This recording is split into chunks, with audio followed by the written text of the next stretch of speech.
Hello friends, जय हिंद। आज हम लोग आने वाले सीटेट एग्ज़ाम के लिए सीडीपी के मोस्ट इम्पॉर्टेंट क्वेश्चन सॉल्व करेंगे।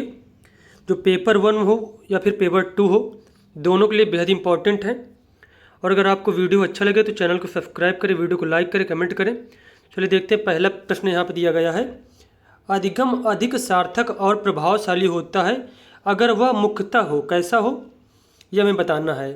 शिक्षक निर्देशित, सहपाठियों द्वारा निर्देशित, पाठ्य पुस्तक केंद्रित या फिर स्वकेंद्रित। Learning is a more meaningful and effective when it is majorly teacher directed, directed by peers, text book centric या फिर सेल्फ डायरेक्टेड। तो इसका आंसर हो जाएगा अधिगम अधिक सार्थक और प्रभावशाली होता है अगर वह केंद्रित हो। कैसा केंद्रित हो? स्वनिर्देशित हो। किसके द्वारा निर्देशित हो? जो बच्चे होते हैं उनके खुद के द्वारा निर्देशित हो। तो यहाँ पे डी ऑप्शन हमारा करेक्ट हो जाएगा। अगला क्वेश्चन दिया गया है, अधिगम और सूचना प्रसंस्करण एवं संवेगों और प्रवृत्ति का संबंध किस प्रकार का है। अधिगम और सूचना प्रसंस्करण संवेगों से काफ़ी हद तक प्रभावित होते हैं। संवेग एवं अधिगम और सूचना प्रसंस्करण का एक दूसरे से कोई संबंध नहीं है। सकारात्मक संवेग अधिगम और सूचना प्रसंस्करण को नकारात्मक रूप से प्रभावित करते हैं। नकारात्मक संवेग अधिगम और सूचना प्रसंस्करण को सकारात्मक रूप से प्रभावित करते हैं। तो अधिगम और सूचना प्रसंस्करण एवं संवेगों और प्रवृत्ति का संबंध किस प्रकार का है, तो इसका करेक्ट आंसर हो जाएगा यहाँ पे अधिगम और सूचना प्रसंस्करण संवेगों से काफ़ी हद तक प्रभावित होते हैं। तो यहाँ पे ए ऑप्शन हमारा करेक्ट हो जाएगा। अगला क्वेश्चन यहाँ पे दिया गया है, सार्थक अधिगम मुख्य रूप से ज्ञान को ज्यों का त्यों उत्पन्न करता है। बिल्कुल गलत ऑप्शन दिया गया है कि जो सार्थक अधिगम होता है वो ज्ञान को ज्यों का त्यों रटने पर बल नहीं देता है। तब होता है जब विषय वस्तु को गैर संदर्भित किया जाता है। तो ये भी ऑप्शन गलत हो जाएगा। विषय वस्तु गैर संदर्भित नहीं होनी चाहिए जबकि संदर्भित होनी चाहिए। तब होता है जब सक्रिय रूप से विद्यार्थियों के अधिगम को नियंत्रित करते हैं।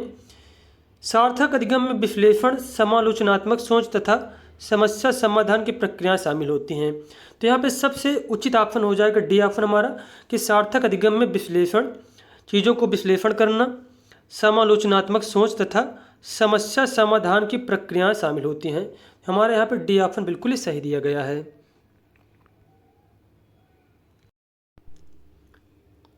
अगला क्वेश्चन यहाँ पे दिया गया है, अर्थपूर्ण अधिगम को सुसाध्य करने हेतु सूचना प्रसंस्करण का निम्नलिखित में से कौन सा तत्व सहायक है। गैर संदर्भीकरण, विस्तारण, उद्दीपन, प्रतिक्रिया अनुबंध या फिर रटकर याद करना। तो अर्थपूर्ण अधिगम को सुसाध्य आसान करने के लिए कौन सा सूचना प्रसंस्करण तत्व सहायक होता है, तो वह विस्तारण। क्या है? विस्तारण। जैसे कि in order to facilitate meaningful learning which of the following element of processing information is helpful. तो इसका आंसर हो जाएगा इलाबोरेशन। का हो जाएगा इलाबोरेशन। अगला क्वेश्चन है, सीखने की गति पेस ऑफ लर्निंग इज पूरी तरह से व्यक्तिगत कारकों पर निर्भर होनी चाहिए, पूरी तरह से पर्यावरणीय कारकों पर निर्भर होती है, व्यक्तिगत और पर्यावरणीय कारकों की पारस्परिक क्रिया पर निर्भर है, व्यक्तिगत और पर्यावरणीय कारकों दोनों से स्वतंत्र है।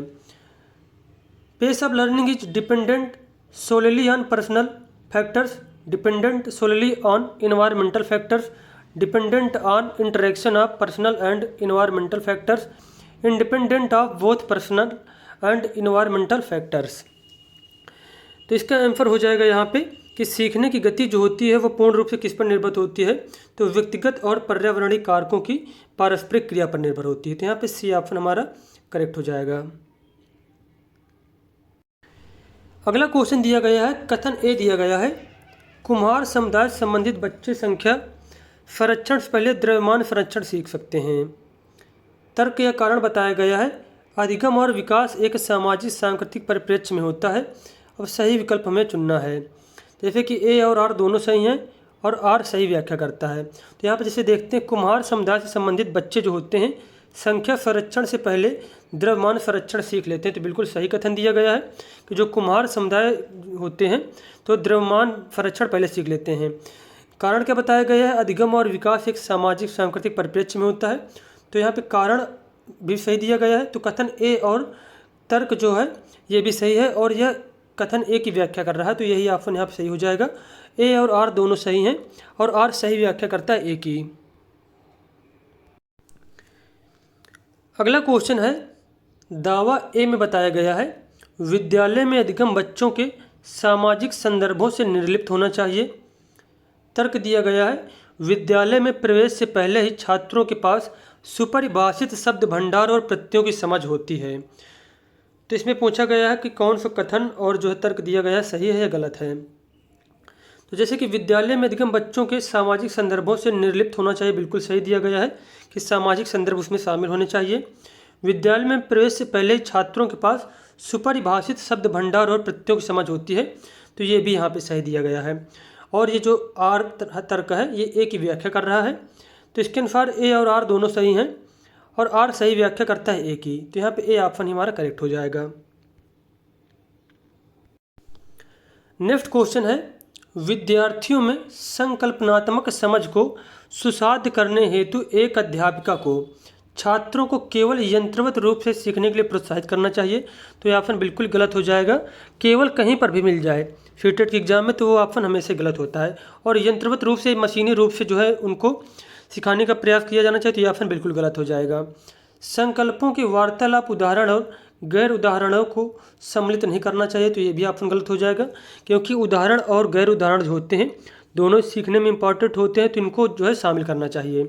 जो प्रस्तुत किया गया है और जो पहले से ही ज्ञात है उन दोनों में संबंध स्थापित करने के अवसर प्रदान करने चाहिए, तो बिल्कुल कथन सही दिया गया है।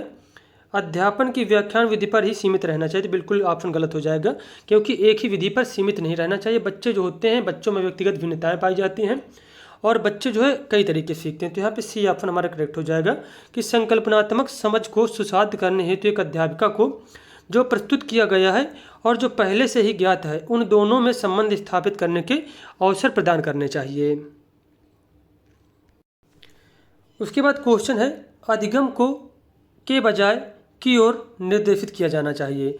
अधिगम को प्रतियोगिता के बजाय अनुकृत की ओर निर्देशित किया जाना चाहिए, अनुकृत के बजाय प्रतियोगिता की ओर, या फिर रटने के बजाय समझने की ओर, या फिर समझने के बजाय रटने की ओर। Learning should be directed towards rather than competition imitation competition, memorization understanding memorization. तो इस क्वेश्चन का आंसर हो जाएगा यहाँ पे अधिगम को रटने, यहाँ पे क्या भरेंगे, रटने के बजाय समझने की ओर निर्देशित किया जाना चाहिए, तो यहाँ पे हमारा सी ऑप्शन करेक्ट हो जाएगा। उसके बाद क्वेश्चन है, विद्यार्थी जिन्हें अधिगम विकार है के सीखने के लिए निम्न में से कौन सी कक्षा संस्कृति उपयुक्त है। How can a conducive classroom ethos for learning be created for students with learning disabilities. सख्त पाठचर्या का पालन करना, विविध शिक्षा शास्त्रीय पद्धतियाँ अपनाना, मानकीकृत आकलन निश्चित करना, त्रुटियों और गलतियों के लिए असहनशीलता रखना। तो त्रुटियों के लिए असहनशीलता नहीं रखनी चाहिए, सहनशीलता रखनी चाहिए।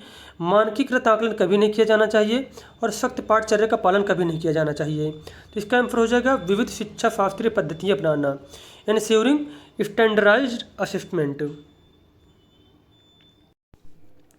उसके बाद क्वेश्चन है, एक सामाजिक रचनावादी परिप्रेक्ष्य में अधिगम व ज्ञान शिक्षिका द्वारा विद्यार्थियों को प्रसारित किया जाता है, विद्यार्थियों द्वारा स्वतंत्र रूप से खोजा जाता है, शिक्षिका की मदद से विद्यार्थियों द्वारा संरचित होता है, केवल पाठ्यपुस्तक द्वारा निर्देशित व निर्धारित होता है। In a socio constructivist frame learning and knowledge is. तो इसका आंसर हो जाएगा कि एक सामाजिक रचनावादी परिप्रेक्ष्य में अधिगम व ज्ञान जो होता है शिक्षिका की मदद से विद्यार्थियों द्वारा संरचित होता है। तो यहाँ पे सी ऑप्शन हो जाएगा, को constructed by the learners with support from the teachers. अगला क्वेश्चन है, विद्यार्थियों में संप्रत्यात्मक अधिगम हेतु एक अध्यापक को निम्न में से किसका प्रयोग टालना चाहिए। विद्यार्थियों से किसी समस्या को हल करने के विविध तरीके पूछना चाहिए, विषयों को जटिल से सरल क्रम में लगाना, उपसप्रत्ययों में संबंध स्थापित करने के लिए विद्यार्थियों को प्रोत्साहित करना, प्रक्रियात्मक ज्ञान पर बल देना। तो यहाँ पे क्वेश्चन ये पूछा गया है कि संप्रत्यात्मक अधिगम हेतु एक अध्यापिका को किसका प्रयोग टालना चाहिए, मतलब कौन चीज़ नहीं करना चाहिए। तो इसका आंसर हो जाएगा विषयों को जटिल से सरल क्रम में लगाना, इसका जो है प्रयोग नहीं करना चाहिए। अब अगला क्वेश्चन यहाँ पे दिया गया है, विद्यार्थियों में संज्ञानात्मक परिवर्तन को प्रोत्साहित करने के लिए एक शिक्षक को क्या करना चाहिए। एक शिक्षिका को क्या करना चाहिए, यंत्रवत याद करने के लिए लंबे अनुच्छेद देने चाहिए, बिल्कुल गलत हो जाएगा। मशीनी रूप से और ना ही रटने के लिए बच्चों को नहीं करना चाहिए। ऐसी सामग्री देनी चाहिए जो मध्यम रूप से चुनौतीपूर्ण हो और स्कीमा में रूपांतरण की मांग करे। असंबद्ध खंडों में जानकारी प्रस्तुति करनी चाहिए। ऐसे कार्य देने चाहिए जो बच्चों के वर्तमान संज्ञानात्मक स्तर से अत्यधिक ऊंचे हों। तो विद्यार्थियों में संज्ञानात्मक परिवर्तन को प्रोत्साहित करने के लिए एक शिक्षिका को क्या करना चाहिए, ऐसे कार्य देने चाहिए जो बच्चों के वर्तमान संज्ञानात्मक स्तर से अत्यधिक ऊंचे हों।